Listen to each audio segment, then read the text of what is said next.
샬롬 1월 30일 화요일 하나님 나라를 시작하는 말씀 묵상 시간입니다. 오늘 우신 공동체에게 주시는 하나님의 말씀은 신명기 15장 1절에서 23절의 말씀인데요. 작년 1순회 이명선 집사님께서 말씀을 봉독해 주시겠습니다. 하나님 말씀에 귀 기울이시기 바랍니다. 매 7년 끝에는 면제하라. 면제의 길에는 이러하니라. 그의 이웃에게 꾸어준 모든 체주는 그것을 면제하고 그의 이웃에게나 그 형제에게 독촉하지 말지니 이는 여호와를 위하여 면제를 선포하였음이라. 이방인에게는 내가 독촉하려니와 내 형제에게 꾸어준 것은 내 손으로 면제하라. 내가 만일 내 하나님 여호와의 말씀만 듣고 내가 오늘 내게 내리는 그 명령을 다 지켜 행하면 내 하나님 여호와께서 내게 기업으로 주신 땅에서 내가 반드시 복을 받으리니 너희 중에 가난한 자가 없으리라. 내 하나님 여호와께서 내게 허락하신 대로 내게 복을 주시리니 내가 여러 나라에 꾸어줄지라도 너는 꾸지 아니하겠고 내가 여러 나라에 통치할지라도 너는 통치를 당하지 아니하리라. 내 하나님 여호와께서 내게 주신 땅 어느 성읍에서든지 가난한 형제가 너와 함께 거주하거든 그 가난한 형제에게 내 마음을 완악하게 하지 말며 내 손을 움켜쥐지 말고 반드시 내 손을 그에게 펴서 그에게 필요한 대로 쓸 것을 넉넉히 꾸어주라. 삼가 너는 마음에 악한 생각을 품지 말라. 곧 이르기를 일곱째 해 면제년이 가까웠다 하고 내 궁핍한 형제가 형제를 악한 눈으로 보며 아무것도 주지 아니하면 그가 너를 여호와께 호소하리니 이것이 죄가 되리라. 너는 반드시 그에게 줄 것이요 줄 때에는 아끼는 마음을 품지 말 것이니라. 이로 말미암아 내 하나님 여호와께서 내가 하는 모든 일과 내 손에 닿는 모든 일에 내게 복을 주시리라. 땅에는 언제든지 가난한 자가 그치지 아니하겠으므로 내가 내게 명령하여 이르노니 너는 반드시 내 땅 안에 내 형제 중 곤란한 자와 궁핍한 자에게 내 손을 펼지니라. 내 동족 히브리 남자나 히브리 여자가 내게 팔렸다 하자.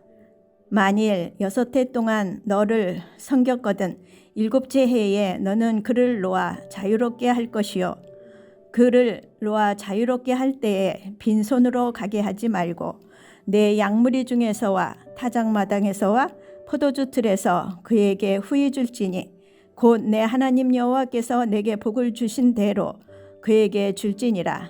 너는 애굽 땅에서 종되었던 것과 내 하나님 여호와께서 너를 속량하셨음을 기억하라. 그것으로 말미암아 내가 오늘 이같이 내게 명하노라.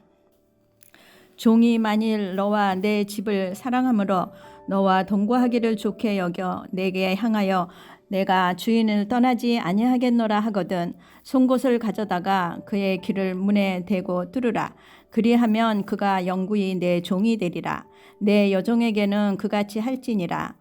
그가 6해 동안 품꾼의 삭슬 배나 바달 만큼 너를 섬겼은즉 너는 그를 놓아 자유롭게 하기를 어렵게 여기지 말라. 그리하면 내 하나님 여호와께서 내 범사에 내게 복을 주시리라.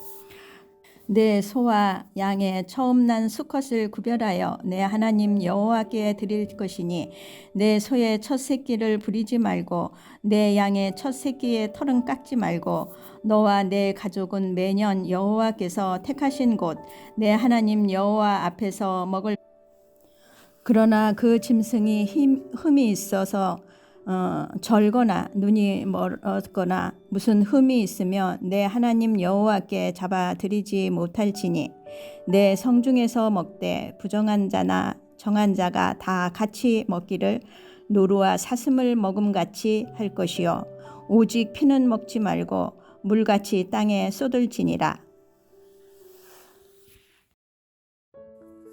안식년 라이프 성경사전에서는 7년을 한 주기로 하여 그 마지막 해인 제7년째 되는 해 안식일 개념이 확대된 것으로서 휴식과 회복, 면제와 해방의 뜻이 담겨 있는 독특한 제도라고 정의하고 있습니다.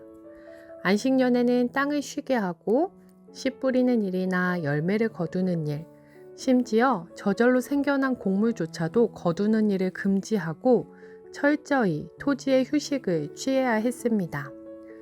그렇게 함으로써 모든 땅이 하나님의 소유임을 인정하고 가난한 자들이나 이방 나그네, 짐승들의 생계를 보장해 주어야 했습니다.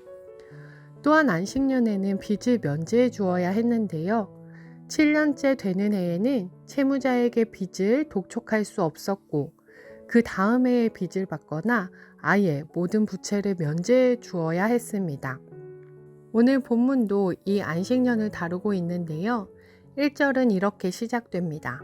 매 7년 끝에는 면제하라. 오늘 본문인 신명기 15장 1절에서 11절까지에서는 안식년에 모든 빚을 탕감해 주어야 하고 형제에게 독촉해서는 안 된다 말씀하시고 있습니다. 또 빚을 탕감하는 것에서 더 나아가 적극적으로 자비를 실천하라고 요구하십니다. 가난한 형제를 보았을 때 못된 생각을 품고 자신의 것을 거머쥐고 있을 것이 아니라 그의 필요에 따라 넉넉히 꾸어주라고 말씀하십니다. 특히 면제년을 앞두고 있다면 가난한 자에게 돈을 빌려주는 것은 곧 그 빚을 탕감해 주어야 하기 때문에 손해를 보는 일이었습니다. 그러나 그렇다고 해서 도움을 구하는 사람을 악한 눈, 꺼리는 눈, 인색한 눈으로 바라보고 거절해서는 안 됩니다. 더욱 거저주는 마음으로 빌려주라 말씀하십니다. 우리가 이 하나님 말씀에 순종할 수 있는 이유는 우리가 먼저 하나님께 빚진 자들이며 그 빚을 탕감받은 자들이기 때문입니다. 오늘 본문 12절부터 18절에서는 하나님께서 애굽의 종되었던 이스라엘을 속량하셨음을 기억하며 6년을 종살이 했다면 7년째에는 그 종을 자유롭게 풀어주며 넉넉히 손을 채워서 보내라 말씀하고 계십니다. 주기도문에는 우리가 우리에게 잘못한 사람을 용서하여 준 것 같이 우리 죄를 용서하여 주시고 라는 기도문이 들어있는데요. 이 기도문을 본문으로 2022년에 우리는 빚진 자들입니다 라는 제목의 설교를 했었습니다. 그 중에 일부를 읽어드리겠습니다. 저는 빚진 자입니다. 저에게는 도저히 갚을 수 없는 빚이 있습니다. 자신의 몸의 일부를 내어주시고 낳아주신 엄마에게 빚진 자이며 부족한 엄마요, 아내요, 며느리인 저를 용납해주는 가족들에게 또 모자란 모습에도 불구하고 용납해주시는 높은 듯 우신 교회 교역자분들과 공동체에게 빚진 자입니다. 사회에서도 생태계에서도 아무것도 지불하지 않고 거저 누리고 있기에 빚진 자입니다. 나는 빚진 자입니다 라는 고백이 올라가고 올라가다 보면 하나님 앞에 빚진 자라고 고백할 수밖에 없습니다. 하나님은 죄와 허물로 인해 죽어있던 우리를 죄인인 우리를 살리시기 위해 우리를 향한 사랑을 확증해 주시기 위해 십자가에서 죽으시며 그 십자가를 통해 우리의 그 엄청난 빚을 탕감해 주셨습니다. 그러하기에 1만 달란트, 헤아릴 수도 없는 빚을 탕감받은 종으로 우리에게 100데나리온, 1만 달란트에 비하면 너무나 작은 빚에 불과한 빚진 자들에게 자비를 베풀 수 있어야 하는 것입니다. 우리가 해야 하는 것들은, 우리가 지켜야 하는 것들은 사실 하나님께서 먼저 우리에게 베풀어 주셨기에 당연히 해야만 하는 것입니다. 하지만 하나님께서는 그런 우리에게도 순종하면 이런 복을 주시겠다 약속하고 계십니다. 그 사랑과 은혜에 합당한 삶, 그러하기에 우리의 일상 하나하나에서 하나님께 은혜 받은 자로 살아갈 수 있는 높은 뜻 우신 공동체 되길 소망합니다. 기도하겠습니다. 사랑의 하나님, 하나님의 크신 사랑과 은혜로 인해 우리는 그리스도인이 되었습니다. 십자가의 크신 사랑으로 헤아릴 수 없는 빚을 탕감받은 자들입니다.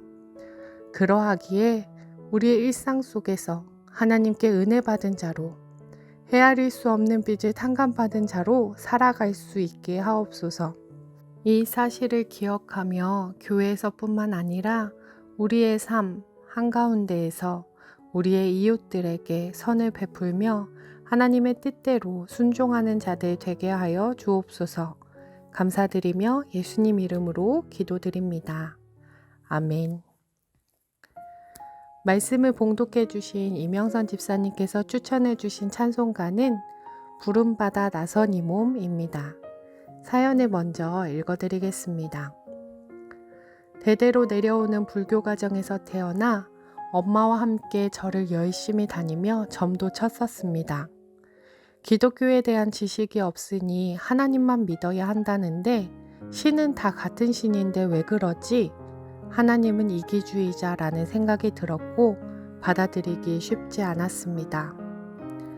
그러던 중 결혼 후 너무 힘들고 배가 고파 나도 종교를 바꿔볼까 생각하던 중 어느 날 두 딸을 양손에 잡고 우리 저기 보이는 교회 놀러가자 이야기한 것이 내 믿음의 길 첫걸음이 되었습니다. 신학교 한 학기를 마치고 모세처럼 나는 못한다고 똑똑하고 유식하고 성경도 많이 아는 사람을 쓰시라고 했더니 주신 말씀이 고린도전서 1장 27절부터 31절까지의 말씀입니다. 그러나 하나님께서 세상에 미련한 것들을 택하사 지혜 있는 자들을 부끄럽게 하려 하시고 세상에 약한 것들을 택하사 강한 것들을 부끄럽게 하려 하시며 하나님께서 세상에 천한 것들과 멸시받는 것들과 없는 것들을 택하사 있는 것들을 폐하려 하시나니 이는 아무 육체도 하나님 앞에서 자랑하지 못하게 하려 하심이라. 너희는 하나님으로부터 나서 그리스도 예수 안에 있고 예수는 하나님으로부터 나와서 우리에게 지혜와 의로움과 거룩함과 구원함이 되셨으니 기록된 바 자랑하는 자는 주 안에서 자랑하라 함과 같게 하려 함이라. 이 말씀을 통해 하나님은 이명선이 부족해서 쓰신다고 말씀해 주셨습니다.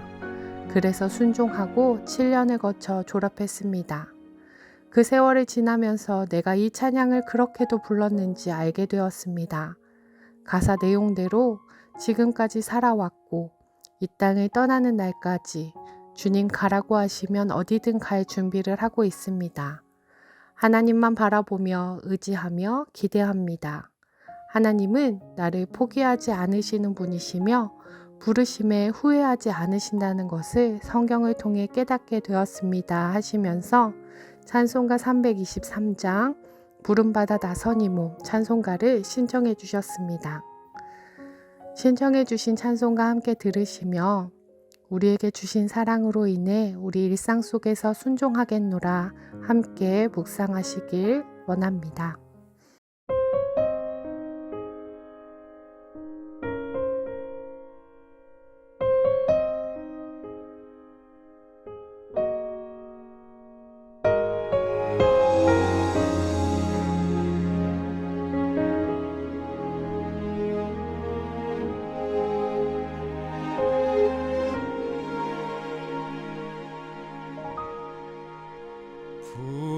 부름받아 나선 이 몸 어디든지 가오리다. 괴로우나 즐거우나 주만 따라가오리니 어느 누가 막으리까. 죽음이 막으리까.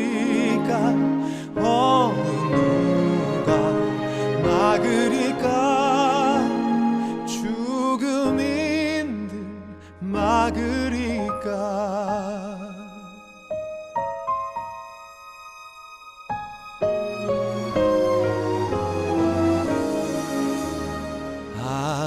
아골골짝 빈들에도 복음 들고 가오리다. 소돔 같은 거리에도 사랑 또 찾아가서 종의 몸에 지닌 것도 아낌없이 드리리다. 종의 몸에 지닌 것도 아낌없이 드리리다.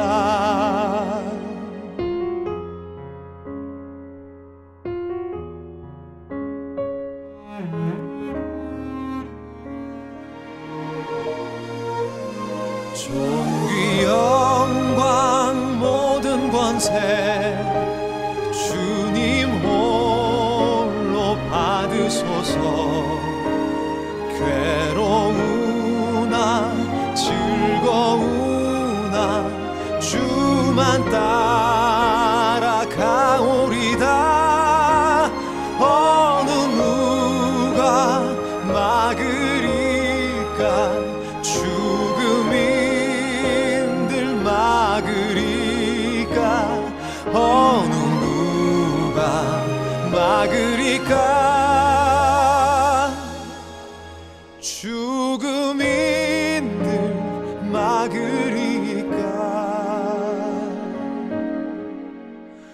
어느 누가 막으리까.